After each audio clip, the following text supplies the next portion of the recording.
Il est 11 heures, normalement tout le monde nous entend. Enchanté, merci beaucoup d'assister à ce webinaire chez PrestaShop. Bonjour. Bonjour Arnaud. Bonjour. Enchanté, donc moi Nicolas Devillard de Pplug. Arnaud Loret de Axiom. Merci beaucoup de nous rejoindre pour ce webinaire sur le thème assez large de comment offrir une expérience d'achat optimale de la page d'accueil à la page de paiement.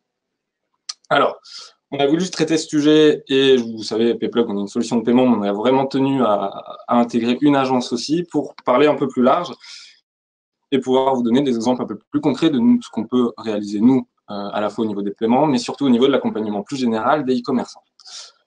Cette problématique, ça s'attaque à un sujet un peu plus global sur la digitalisation des PME-PMI, ce qu'on fait avec Arnaud un peu au quotidien généralement. En France, il y a de plus en plus de sites internet, de sites marchands, je pense que vous le savez, plus de 200 000 à l'heure actuelle, et maintenant 50 000 sur PrestaShop. Ajouté à cela, on voit l'émergence des places de marché, je pense que tu es au courant Arnaud, avec voilà, Amazon qui a les moyens de lancer des choses comme Amazon Prime. Mais nous, ce qu'on veut vraiment donner, nous prestataires, c'est toutes les armes, les meilleures, les plus efficaces possibles aux e-commerçants, pour pouvoir créer de belles réussites autour d'objets divers et variés. Vraiment, ce qui est important, c'est d'abord vos clients et d'abord vos produits. Et nous, notre but, c'est de pouvoir vous donner les outils les plus performants pour pouvoir construire votre site internet et faire tout ce qui est livraison, paiement autour de tout ça. Alors, pour traiter ce sujet, on va faire plusieurs choses pour essayer de parler un peu plus pragmatique. D'abord, la méthode un peu Axiom, la méthode d'une agence. Comment construire cette expérience d'achat optimale en amont, comment on fait son site et comment comprendre tout ça. On va prendre après un petit exemple un peu plus concret qu'on a fait ensemble et ensuite, vous verrez un peu la place du paiement dans ce tunnel d'achat. Alors, je vais laisser Arnaud commencer. Bonjour tout le monde, merci d'être là. Merci Nicolas de Pplug de nous accueillir et puis toute la team PrestaShop, super accueil. Alors je me présente rapidement. Bonjour, alors, je m'appelle Arnaud Loret, je suis responsable de l'équipe conseil et accompagnement e-commerce au sein d'Axiom. Alors Axiom, c'est qui, c'est quoi? Axiom, c'est une agence web spécialisée e-commerce depuis l'an 2000. C'est plus de 400 clients e-commerce et au total, on est 25 spécialistes du e-commerce autour de plusieurs métiers. Donc, web design, UX, ergonomie, développement, web marketing et community management et donc conseil et accompagnement e-commerce. Si on veut vraiment résumer Axiom, c'est quoi notre rôle? C'est de fournir aux e-commerçants un outil de vente qui est performant, robuste, qui répond aux besoins de vos clients. Et le but, l'objectif, c'est d'accompagner ces e-commerçants pour atteindre leurs objectifs commerciaux. Donc, il y a deux sujets aujourd'hui qu'on va voir. C'est la connaissance client. Donc, vaste sujet en assez peu de temps. On va essayer d'être concis. Derrière, il y a des questions et on essaiera de répondre s'il y a des questions de la meilleure manière possible. Donc, ce que vous devez savoir sur vos clients. Alors, Nicolas, premier point, peut-être petite déception, il faut être réaliste, c'est que finalement, vous ne connaissez pas vos clients dans le sens où tous les clients sont différents. C'est-à-dire qu'il n'y a pas de clients identiques, ils sont tous uniques. Vous verrez, on va parler de parcours web ensuite, de parcours d'achat. Il n'y aura pas deux parcours identiques, mais il y aura des dizaines, des centaines, il y aura des milliers de combinaisons. Je vous invite, pour le vérifier, parce que c'est bien d'avoir des exemples concrets, d'aller dans Google Analytics, j'imagine que vous avez ça sur vos sites. Vous allez dans la partie conversion, chemin de conversion les plus fréquents, et vous verrez que en moyenne, vous aurez au moins peut-être 4, 5, 6 points de contact avant une transaction, mais certains auront 8, 10, jusqu'à 15 points de contact. Certains viendront une fois via l'emailing, puis après via l'AdWords. D'autres viendront 2 fois en AdWords, puis en trafic direct, puis en SEO. Vous verrez voilà, qu'il y a une multitude de combinaisons. Donc ça, c'est bien d'en avoir conscience, d'être lucide. Il n'y a pas un parcours client identique, mais il y a une multitude de chemins. Donc, comment on fait? Du coup, est-ce qu'on baisse les bras? Parce que finalement, c'est un peu compliqué. On va essayer de regrouper ça en grands ensembles. Donc là, on part sur le BABA, finalement, le basique du marketing. On va parler segmentation. Donc, on va regrouper en grands ensembles. J'imagine, vous devez déjà le faire. En tout cas, c'est facile à identifier. Peut-être commencer par segmenter ceux qui sont déjà clients chez vous de ceux qui sont prospects. On va prendre un exemple encore concret. J'imagine que vous faites, la plupart d'entre vous, des relances paniers. C'est une bonne chose, on peut récupérer une partie en tout cas des paniers abandonnés. Par contre, posez-vous la question, est-ce que vous avez segmenté une relance panier entre les abandonnistes, donc qui sont que prospects, et ceux qui sont déjà clients? Ça a du sens. Pourquoi? Parce que vous n'allez peut-être pas envoyer le même message, vous n'allez pas y avoir le même contenu, et surtout peut-être pas le même timing. Pour être précis, quelqu'un qui est déjà client chez vous, il a déjà eu une expérience d'achat, J'espère que ça s'est bien passé. Là, vous allez peut-être plus communiquer. Il y a moins d'urgence, mais en tout cas, vous allez peut-être plus montrer vos nouveautés et moins peut-être qui vous êtes, il vous connaît un petit peu. A contrario, une relance panier sur une partie voilà, qui n'est pas encore client, sur le côté prospect, vous avez un peu tout à prouver. Qui vous êtes, vous allez plutôt mettre en avant peut-être le côté réassurance. Par contre, attention, cette personne n'a pas encore commandé chez vous. On dit en e-commerce, le concurrent est à un clic. Donc là, au niveau timing, il faut peut-être voilà, différencier le timing, aller un petit peu plus vite. Voilà sur la première segmentation. Ensuite, sur la connaissance client, on a quand même pas mal d'endroits où vous pouvez trouver des informations, c'est-à-dire tout ce qui est données démographiques, géographiques, centres d'intérêt, c'est aussi la base. Alors, vous aurez les infos type sexe, homme, femme, âge, tout ce qui est tranche d'âge, c'est important. Les langues, si vous avez des sites multilingues, les zones géographiques. Vous retrouvez tout ça, si vous avez un PrestaShop, dans votre back-office, sur la partie stats. Vous retrouvez sensiblement les mêmes données dans Google Analytics, dans la partie audience, très intéressant. Et vous verrez qu'on est très proche. Donc, comme quoi Google est assez bon sur ce domaine. Vous pouvez trouver aussi, si vous avez une page Facebook avec quelques milliers de fans, où ça commence à être significatif, dans la partie stats des personnes, pareil, répartition homme-femme en pourcentage, et avec des tranches d'âge.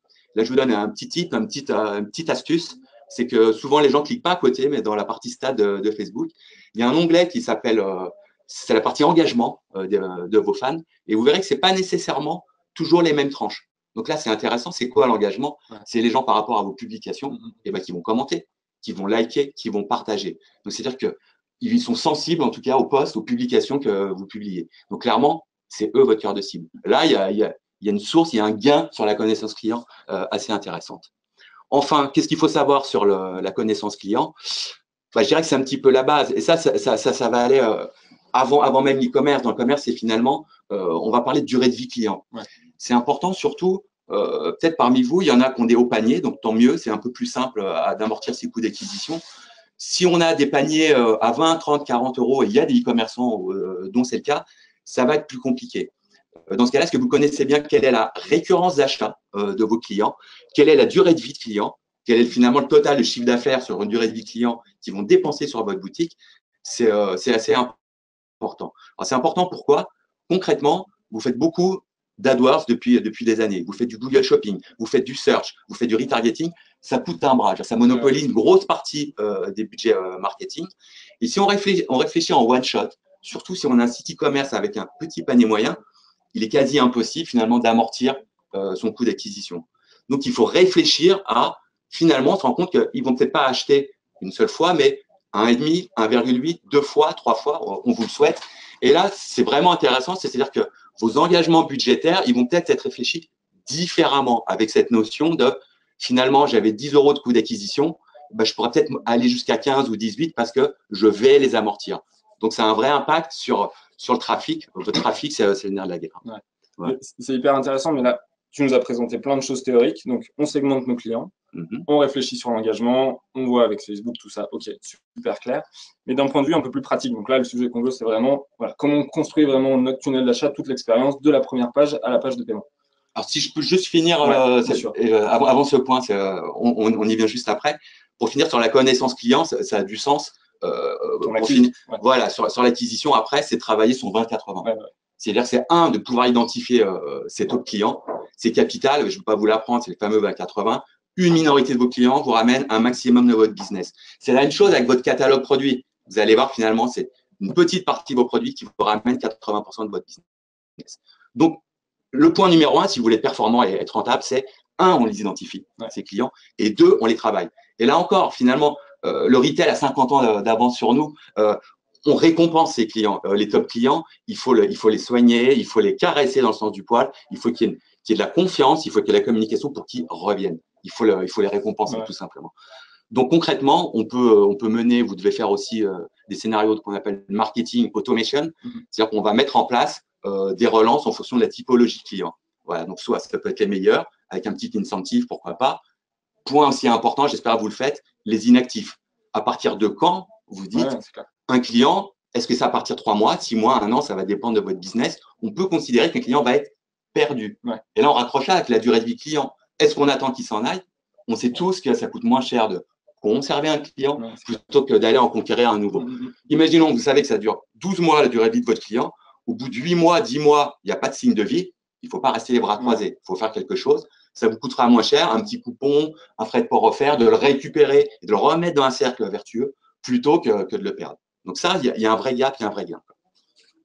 Voilà sur la partie. Et dernier point, c'est quand même, à minima, sur la partie Google Analytics, connaître quand même par levier d'acquisition, panier moyen, taux de conversion évidemment, chiffre d'affaires, pourcentage du chiffre d'affaires de chaque levier, c'est important. Vous allez apprendre beaucoup de choses pour mieux performer. Pour ton ROI. Ok, hyper clair. Et donc après, pragmatiquement, dans ton parcours d'achat optimisé, ça veut dire quoi? Tu as fait tout ça, tu connais tes clients, tu connais tes engagements, fine. La suite, c'est quoi? Alors, la suite. Donc, ça, c'est encore un vaste sujet. On va essayer de faire court et peut-être on continuera avec les questions-réponses derrière. Donc, les caractéristiques d'un parcours d'achat optimisé. Je reprends tout e-commerçant qui passe quand même une grosse partie de budget sur des coûts d'acquisition. C'est le fuel pour faire avancer la voiture. C'est-à-dire qu'une fois que vos visiteurs, vos utilisateurs arrivent sur le site, il va falloir lui faire parcourir tout un chemin. Ouais. Je reprends l'exemple du retail, finalement, Ikea, on connaît le parcours rêvé. C'est-à-dire c'est un peu plus compliqué en e-commerce, mais qui vous fait passer dans tous les rayons. C'est plus compliqué en e-commerce, mais malgré tout, on peut orienter ce parcours. Ouais, et c'est du travail, mais on va partir quand même du principe, vous connaissez votre offre, vous connaissez vos produits, vous savez acheter, vous savez fixer un prix, vous savez être concurrentiel. Après, il va falloir quand même mettre en scène cette offre. Donc, la première chose, souvent quand on arrive sur un site, ça va être la partie recherche. Donc, on parle dans notre jargon searchandising, mais en français, c'est très bien, la partie recherche. Donc, le champ de recherche, c'est capital. On s'est rendu compte que c'est peut-être que 15, 20, 25% des gens qui vont l'utiliser sur vos sites. Par contre, si c'est bien travaillé, le taux de conversion va être x2. Ouais, donc, il y a du sens. Il y a du sens à passer un peu de temps. C'est pas 3 semaines, c'est pas 3 mois de boulot non plus. C'est un petit peu régulièrement. Ce qui est intéressant, c'est à minima que ça corrige les fautes d'orthographe, qu'il y ait des synonymes singulier, pluriel, ça c'est le b.a.-ba. Après, un peu plus intéressant, c'est de regarder dans vos stats, que ce soit dans Analytics ou dans votre outil de recherche, par saisonnalité, vous voyez les top requêtes. Est-ce que, après vous testez ces requêtes, est-ce que ce qui sort, c'est bon pour vous? Est-ce que ça ressort les produits, peut-être vous avez envie de déstocker? Est-ce que ça ressort les produits que vous voulez mettre en promo, ceux que vous voulez mettre en avant? Ça se travaille et ça a du sens parce que ça performe. Donc, première partie, la recherche. Je passerai rapidement sur la partie navigation, filtre, tri, mais pensez mobile. Voilà. Faites des tests, testez vos sites. On travaille beaucoup d'e-commerçants, Nicolas et moi, et régulièrement, on voit que les gens ne testent pas assez sur mobile. Il faut y passer du temps. Ensuite, un petit focus quand même sur le merchandising. Donc là, c'est le Graal parce que c'est là encore dans un magasin, il y a des têtes de gondole, il y a des promos. C'est pas par hasard. Il y a des bonnes pratiques dont on peut s'inspirer. Dès que vous allez dans un restaurant, dès que vous allez dans un magasin, regardez comment c'est agencé, vous allez apprendre des choses. Donc au moins un merchandising page catégorie. Il faut valoriser votre offre. C'est ça le but, c'est de mettre en avant ce que vous avez envie de mettre en avant, de vendre ce que vous avez envie de vendre. Ce qu'on voit souvent en haut des pages catégories, on sait que ça va être les 2-3 premières lignes. Plus cliqués, les produits les plus achetés. Et on voit souvent des produits grisés, indisponibles. Bon, ça, c'est pas normal. Vérifiez sur vos sites, ça se travaille. Ça, c'est en bas de page ou si c'est vraiment une sortie de catalogue, vous désactivez le produit. Ça, c'est vraiment la base. Ensuite, merchandising, fiche produit. Il y a évidemment, on va faire un peu d'upselling, ça tout le monde le fait. En gros, on va montrer des produits de la même gamme à un prix un peu plus supérieur. Plus intelligent, maintenant, la fameuse offre one-to-one, la bonne offre à la bonne personne au bon moment. On en a parlé dans des confs, dans des blogs pendant 10 ans, mais maintenant, on peut le faire. Maintenant, on a des outils qui nous permettent d'avoir une vraie complémentarité, c'est-à-dire une offre pertinente. Pourquoi on fait ça? C'est qu'on convertit mieux et le bonus, on monte son panier. Donc, ça a du sens. Il y a beaucoup d'outils qui font ça. Typiquement, voilà, je prends un produit et c'est un algo, parce que quand on a plusieurs milliers de produits, on n'arrive plus à faire à la main, a compris que je vais acheter le produit B avec. Donc ça, il faut vraiment, ça se travaille. On pourrait aussi faire un peu de merchandising sur la page panier, ça se discute. Je donnais l'exemple, si on vend des chaussures, il faut mettre des produits peu impliquants, peu chers, parce on va arriver dans le tunnel, là, donc ça devient touchy. Je vends des chaussures, on va peut-être proposer des lacets, on va peut-être proposer comme dans le retail, du cirage, on va peut-être proposer des semelles, voilà. Pas cher, d'un clic, je mets au panier, je mets pas au panier, mais au moins, j'arrive dans le tunnel. Et donc, sur un parcours d'achat, pour finir, qui est important, c'est toute la partie tunnel, création de compte. Et là, on va parler confiance, on va parler réassurance. Et là, c'est l'hypnose. On endort les clients. C'est le moment où il ne faut pas qu'ils réfléchissent. Ok. Voilà. Donc, on a segmenté nos clients, super. On a regardé nos taux d'engagement, parfait. On a dépensé en marketing, on a fait venir les gens sur notre site. On travaille la recherche, on travaille la nav, on travaille le merch, on travaille la réassurance, on propose de la livraison et du choix, et après, on se débrouille pour qu'on puisse payer. Et ça, c'est notre boulot à nous. Tout ce que tu viens de démontrer, c'est hyper compliqué, ça prend du temps. C'est ça qui est le plus intéressant. Vous mettez en avant vos produits, vos offres, et vous choyez vos clients. Super. Après, le but, c'est quand même que vous puissiez vendre et surtout que vos clients puissent payer. Et ça, c'est mon boulot à nous, c'est le boulot de Payplug. Grosso modo, notre volonté, c'est assez simple. On veut que vos clients puissent payer de manière simple, sécurisée et optimisée. C'est tout. Je vais répéter ces 3 mots pendant les 5 minutes qui restent assez longuement: simple, sécurisé et optimisé. Payplug, c'est une société qui a maintenant un peu plus de 5 ans. On est une banque. L'argent, c'est vraiment une relation de confiance. On a 10 000 maintenant clients e-commerçants. C'est 10 000 relations de confiance qu'on a nouées avec chacun de nos e-commerçants. Ils nous confient leur argent. OK, mon premier boulot, c'est de le sécuriser. On est accrédité établissement de paiement auprès de la CPR. Et donc, le premier boulot, c'est la lutte contre la fraude. Et ensuite, on va se débrouiller pour capitaliser sur tout ce que vous avez fait, soit dans votre coin, soit avec une agence, et pour continuer à mettre en avant vos produits. Ça marche par plusieurs choses. Donc, comment on fait? Hop, on a oublié de passer les slides. Donc là, on vous a mis un exemple d'un client qu'on a en commun avec Arnaud, c'est Leader Loisirs. Un catalogue assez gros, 10 000 produits. Ils vendent des produits outdoor, ils vendent des produits pour… accessoires de camping-car. Accessoires de camping-car. Comment moi je me débrouille pour synthétiser ça sur une page de paiement? On met ce logo, on met des logos de réassurance pour que le client soit assuré. La question, c'est quoi la place du paiement dans ce tunnel d'achat?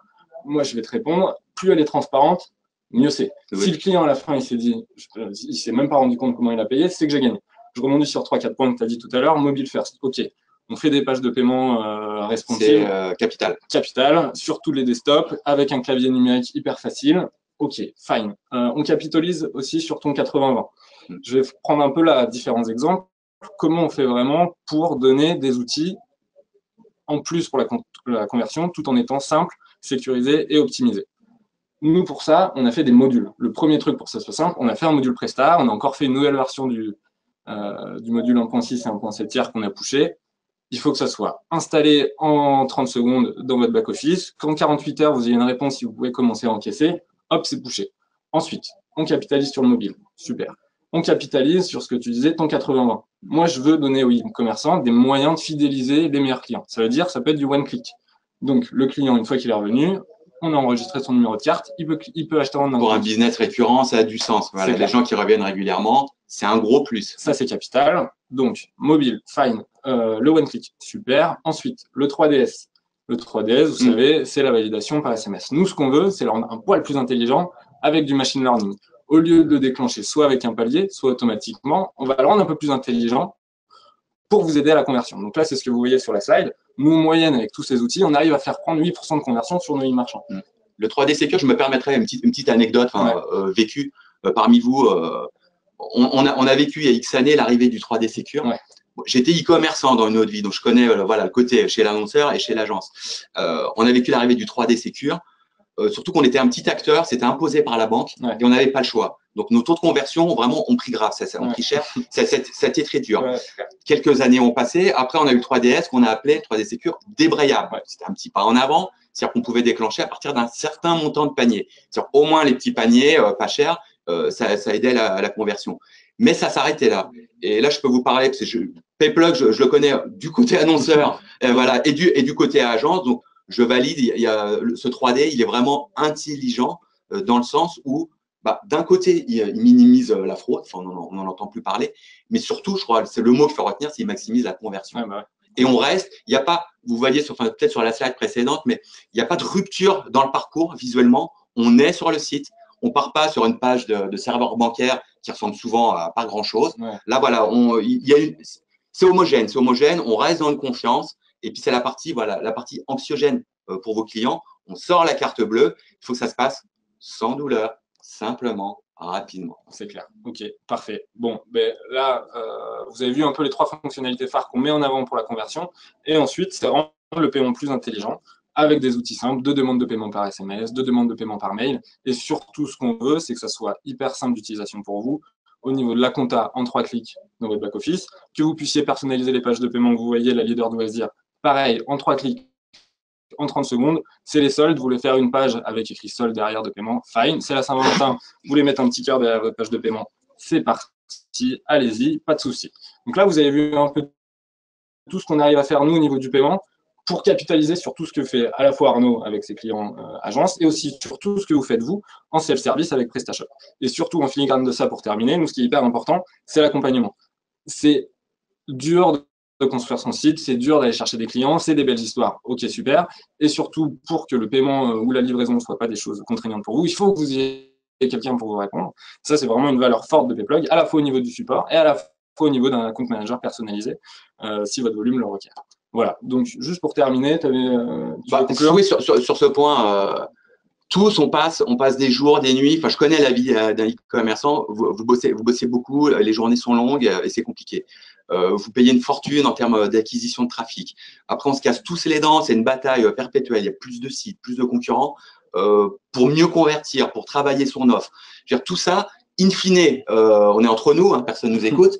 In fine, c'est pour réaliser des transactions. Donc, ça serait dommage. Je veux dire que nous, agences, vous, e-commerçants, on travaille ça main dans la main. Mais ça serait dommage à la fin, sur la partie paiement, de gâcher en arrivant sur une page qui n'est pas mobile, qui n'est pas optimisée, qui ne fonctionne pas bien. Ça fait partie de l'expérience globale. Et s'il y avait un seul point ultime à retenir, c'est bien celui-là. Donc ça c'est important. Et sinon, il y a un dernier point, je pense que peut-être si on parlait d'amour, Nicolas. Allez. Je pense que le maître mot, e-commerce et amour, c'est pas incompatible. L'amour, c'est all you need is love. C'est-à-dire que vos clients aussi, tout ce qu'ils veulent, c'est de l'amour. Tout ce qu'ils veulent, c'est de la reconnaissance. Tout ce qu'ils veulent, c'est être écoutés. Donc, écoutez-les, remerciez-les. Enfin, c'est gratifiant. Ils vous font confiance, ils achètent sur votre site. Il faut qu'ils se sentent écoutés et soyez là où ils sont. Leur imposez pas vos outils, mais utilisez les outils que eux utilisent et simplifiez-leur la vie. Et ce sera une belle histoire. C'est clair. Super. On va passer à la phase de questions. Pile poil, on a fait 15 minutes ou 23, c'est pareil. Alors, on va regarder si ça marche. Donc là, non. Alors, les questions. Arnaud, est-ce que tu vois comment ça fonctionne? Donc là, c'est écrit « Là, je n'entends rien ». Donc ça, c'est pas une question. Alors. Ça arrive. Hein, ça arrive. On va y arriver. Hop. Les questions. On a une fenêtre comme ça. Alors on va essayer de l'agrandir. C'est un peu l'angoisse. On ne voit rien du tout. Votre module de paiement est-il compatible et conforme avec la nouvelle loi de finances? Absolument. C'est une excellente question. RGPD. Donc voilà, RGPD, c'est sur les datas. Il y a aussi la DSP2 qui va arriver. Donc nous, la DSP2, je crois que c'est avril-mai, un peu conjointement avec la RGPD. Bien sûr, on est une fintech. Notre premier boulot, c'est d'être toujours au fait des nouvelles réglementations. Comme je vous l'ai dit tout à l'heure, on a établissement de paiement auprès de la CPR. Tout ce qui est nouvelle loi, on est dessus, et c'est surtout pour dynamiser la volonté de l'Union européenne à la base, c'est de dynamiser le secteur bancaire et de pouvoir faire de nouveaux services financiers à destination à la fois des e-commerçants, à la fois des consommateurs finaux. Donc ça, comptez sur nous pour être les premiers sur le sujet. Je vous invite il y a Antoine Grimaud qui fait une conférence en avril sur les sujets de la data et de la conformité. Je ne sais plus trop où, mais à mon avis, c'est intéressant, donc n'hésitez pas à aller le voir. Mais la question, on nous pose souvent cette question sur la RGPD. Alors, cette question, elle est légitime. Faites confiance, la plupart des acteurs digitaux, des solutions ont anticipé, ont préparé et restez focus sur votre business. Je pense que c'est ce qui compte. Oui, bien sûr. De toute façon, on est accrédité PCI DSS. Les audits sont tous les ans de toute façon. Voilà. Alors, autre petite question. Alors, je lis au fur et à mesure qu'on ne voit pas grand-chose. Bonjour, la Popine est effectivement bien intégrée sur la boutique e-commerce, mais est-elle correctement gérée en responsive? Donc, absolument, si tu peux confirmer. Je peux confirmer sur des sites perso, tout à fait. Voilà, allez essayer sur des sites XY, on vous conseille SNKRS. Avec Arnaud, c'est ce qu'on disait, le plus important, c'est le produit.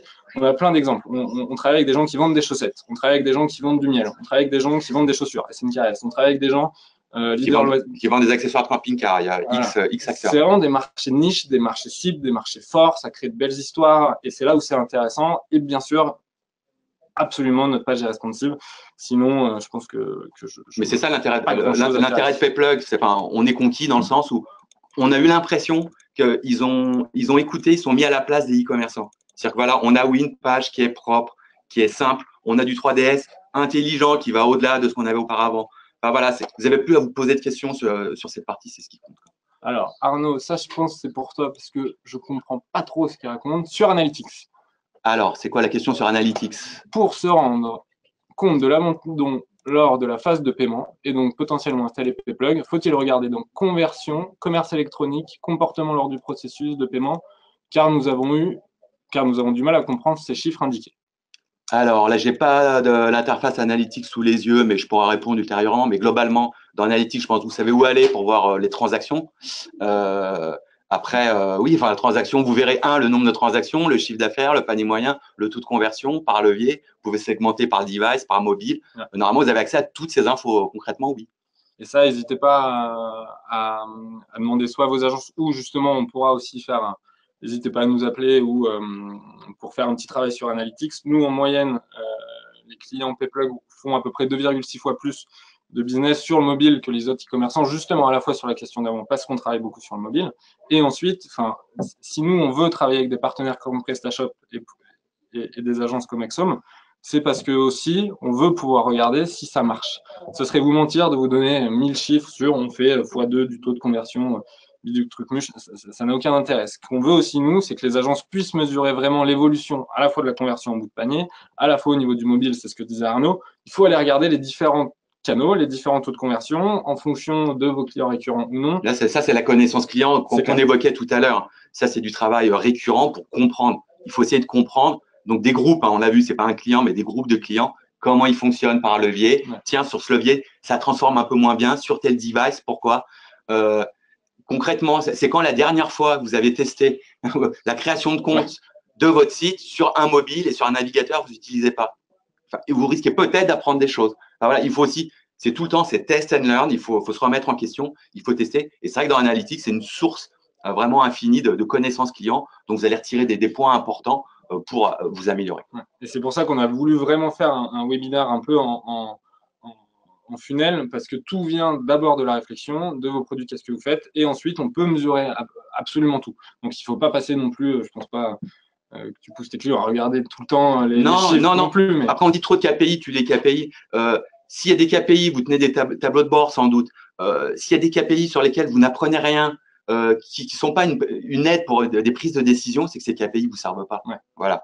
Il vaut mieux en avoir peu, mais des significatifs plutôt que 100 KPI qui n'ont pas trop de sens. Ouais, c'est clair. Et ça, c'est des outils quand même assez complexes. Hein. Après, il y a beaucoup de ressources sur Internet. Il y a des livres, il y a des blogs, il y a des webinars. C'est vrai. Ça pourrait faire l'objet d'un webinaire ultérieur. Absolument, avec plaisir. Alors, autre question, comment faire pour privilégier Payplug à PayPal? Grosso modo, PayPal, c'est nos copains, personne n'est copain, bref. C'est une solution complémentaire. PayPal, c'est un système américain qui a à peu près 17 ans maintenant, monté en 2001 par Elon Musk, super. Mais c'est vraiment complémentaire. Il y a des gens qui sont habitués à PayPal. Elon, sacré Elon. Il y a des gens qui sont habitués à PayPal. Nous, on bosse sur toute l'Europe avec Payplug. En Italie, PayPal, c'est 45% de taux de pénétration. Nous, on ne veut jamais dire à nos e-commerçants, non, mettez que Payplug, mettez tout sur Payplug, bien sûr. Il faut, et c'est ce que disait Arnaud, si on se casse la tête à adresser tous les clients, et en fait, dans notre base, il y a des clients qui adorent Payplug. Il y en a. Il faut leur donner Paypal. Voilà. On le sait, que ce soit sur vos transporteurs, les moyens de livraison ou les moyens de paiement, on s'est rendu compte que plus on élargit l'offre, et mieux on convertit. Concrètement, il faut aussi des offres de relais colis, il faut des offres en express si vous avez des produits typés cadeaux. Et sur la partie paiement, bien sûr, il faut PayPal en France. Ouais, on va pas faire l'impasse. Certains n'utiliseront que du PayPal. Donc, l'un n'exclut pas l'autre pour répondre à la question. Absolument. Alors, peut-on avoir un webinaire sur la partie orale? Avec plaisir. On vous sur la partie Si on peut faire un résumé de tout ce qu'on a dit niveau oral, je pense qu'on… Oui. Il a fallu parler vite, c'est vrai. C'est vrai, avec plaisir. On essayait de faire des filages pour être… voilà. Concrètement, si j'ai un problème ou une question, comment j'accède au support et comment, par quel moyen on me répond. Alors, il y a plusieurs choses, il y a plusieurs offres chez Pplug. C'est un peu ce que je vous disais au départ. Ce qu'on veut vraiment, nous, c'est vous proposer des modules, donc que ce soit en self-service. Pour que vous n'ayez pas besoin de signer un contrat de 12 pages, il n'y a pas de contrat VAD, il n'y a pas de frais cachés, il n'y a pas d'engagement, il n'y a rien de tout ça. Nous, ce qui nous intéresse, c'est que vous vendiez, et nous, on se rémunère si vous vendez. Point final relisé. Donc le support, soit vous êtes sur une offre self-service, vous n'avez pas eu de commerciaux au téléphone, donc on a une adresse support, vous pouvez les contacter. Ils traitent, j'ai oublié le nom, mais je crois que c'est 500 ou 600 tickets jour. Voilà, on a 10 000 e-commerçants, c'est pas que sur, enfin, c'est pas des tickets de problème, c'est juste, voilà, ma compta, comment on gère un compte Pplug, comment on gère un compte argent, c'est quoi un compte 512, pourquoi mon comptable il comprend rien sur ma commission brute. Voilà, c'est des questions complètement normales et nous on doit être là pour répondre. C'est ce qu'on disait tout à l'heure. J'ai pu vérifier quand j'étais e-commerçant. On a une interface pour être précis, qui est vraiment user-friendly, qui est très simple. On a des éléments comptables disponibles et j'ai pu vérifier, c'est pas du bullshit, qu'il y avait un support vraiment réactif. Voilà. Donc vous pouvez les contacter, c'est Eric, Audrey, on aime bien mettre des noms aussi sur les personnes. Et ensuite, si vous faites une volumétrie supérieure et que vous avez eu un commercial au téléphone, vous aurez un account manager. Donc ça sera soit Marie-Rebecca, soit Federica, soit Xavier, je crois, qui pourront vous répondre. Donc là, on est plus dans un accompagnement mensuel et trimestriel sur qu'est-ce qui se passe au niveau de vos paiements. D'où viennent vos cartes? Pourquoi? Quelles sont les typologies d'échecs de paiement? Ça, on n'en a pas parlé. Voilà, on peut comprendre. Tu les as vus, les pourquoi, experts, déjà ou pas? Oui, pourquoi le paiement n'a pas été fait? On peut avoir des petites infos. On pourrait imaginer des relances avec ça. Absolument. Voilà, ça se travaille aussi. Toujours dans une logique de transparence, on veut vous faire remonter le plus d'informations possible. Alors, autre question peut-être. Alors, nous sommes… Mince. Pardon. Zut, flûte et reflûte. Nous sommes déjà sur PrestaShop, www.pip.fr, site développé par Axom. On a déjà rapidement échangé au sujet de Pplug. Très intéressant, mais les coûts restent un peu élevés. Alors, en effet, sur l'offre de base, on va pas dire le contraire parce que c'est une offre self-service. Ce qu'on veut, c'est que vous puissiez installer tout seul le module et en 48 heures encaisser vos paiements. Donc, on a une offre de base qui est un peu élevée, on en est très conscient, mais ce qu'on veut, c'est qu'elle soit disponible, stable, mobilisable à tout instant et que vous ayez un support qui répond. Donc ça, c'est un prix. On a notre support qui est en français, on a des account managers en italien, on est sur le marché européen. Voilà, là-dessus, on est très à l'aise sur le prix de départ. Et ensuite, ce qu'on veut aussi, c'est accompagner le marchand tout au long de sa volumétrie. On va prochainement sortir des nouvelles offres avec des prix faciaux plus bas, justement parce qu'on a eu pas mal de retours que l'offre de base était un poil trop cher et on veut pouvoir répondre à ça. Donc, on aura des offres avec abonnement à peu près à 30 € où on va descendre directement vers 0,8% sur de la carte française. Donc, voilà. Est-ce qu'une petite question pour Arnaud pour finir? Est-ce qu'il nous reste du temps? On nous fait signe, ouais. Ça va être peut-être la dernière question. C'est ça. Alors, ouais. Pouvons-nous avoir accès au PDF de présentation? Oui, pas de souci. On va se débrouiller. Blablabla. Bon, je prends la dernière au hasard. Doit-on installer le module Pplug sur chacun des sites que l'on fait ou peut-on partir d'un site de base où il est installé pour développer un site pour un client? T'as compris? Pas tout. Alors, si j'ai compris, peut-être dans un multi-boutique, oui, effectivement, on va mutualiser, si j'ai compris la question. Non, il faut mettre un module par… Sinon, si c'est par site distinct, évidemment, c'est un module par site. C'est un module par site. Par contre, on peut faire de la consolidation au niveau de la compta, consolidation au niveau de la compte manager.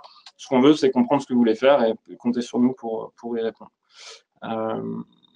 Et ben voilà. Voilà, on nous fait signe, je crois que ça va être la fin. Voilà, pour terminer, voilà, on a parlé de pas mal de choses. N'hésitez pas à contacter Axom ou Pplug pour voilà, à la fois pour avoir un petit compte rendu de cette présentation. Inscrivez-vous, n'hésitez pas à prendre le mail, prenez nos contacts, n'hésitez pas à nous appeler, on sera ravis d'y répondre. Et puis surtout, vraiment, nous, notre cœur de problématique, c'est vos produits, c'est vos clients, et on est là pour y répondre. On reste la conversion. C'est ça. On reste des prestataires et des partenaires, mais par contre, c'est vraiment vous qui qui est le cœur de ce business et du e-commerce. Et on est là pour créer de nouvelles belles histoires. Bah, on est liés, on travaille ensemble et pour mieux convertir, quoi. Bah, merci Nicolas, merci à tous. PrestaShop, merci tout le monde d'avoir suivi ce webinaire et à la prochaine. Ciao. Ciao.